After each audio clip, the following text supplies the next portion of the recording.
नमस्कार दर्शक बंधु मु सोनाली स्वागत करुच्ची मो यूट्यूब चैनल को। कालिया योजना होची अन्य योजना ठारू अन्यतम। एथिरे कृषक माननकु वर्षकु 4000 टंका राज्य सरकार को सहायता रे प्रदान करा जाउथिला एवं एबे भी करा जाउछि। एही योजना कृषक माने बहुत भलो योजना बोली भाबंती।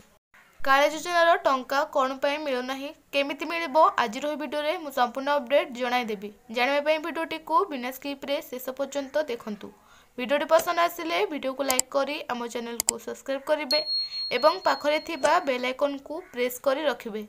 कालिया योजनार टंका वर्षकु 2000 करी 4000 टंका आसी थाए। सेथिरे भूमिहीन चाषी मानकु 12000 टंका प्रदान करा जायथिला एवं एबे पुनी सेमानकु 2000 टंका प्रदान करा जिवो।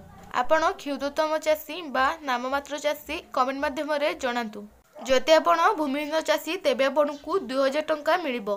एथर समस्ते कृषक माने कालिया योजनार टंका पाइबारबे बोली आशा करा जाउछि। कारण आगु को आसुछि निर्वाचन पूर्वरु समस्त कृषक मानकु कालिया योजनार टंका मिल जिवो। कालिया योजनार टंका पाइबाकु हेले आपनकु केवाईसी करिबा पई पड़िबो एवं आपण कालिया योजना रे जे बैंक देछंती सेथिरे आधार कार्ड लिंक करनियंतु। एवं आपण जदि कालिया योजना रे भूमिहीन चाषी एवं आपण जदि कालिया योजनार टंका पाउनाहांती तेबे आपण कालिया योजनार ऑफिशियल वेबसाइट को जाई रजिस्टर करनियंतु। जदि भी आपणकर रजिस्टर हेउ नाही तेबे आपण पाखरे थिबा जनसेवा केंद्र को जाई आउ थरे कालिया योजना रे अप्लाई करंतु। भूमिहीन होइतिले आपण माननकु आगामी किस्तीर टंका आसी जिवो।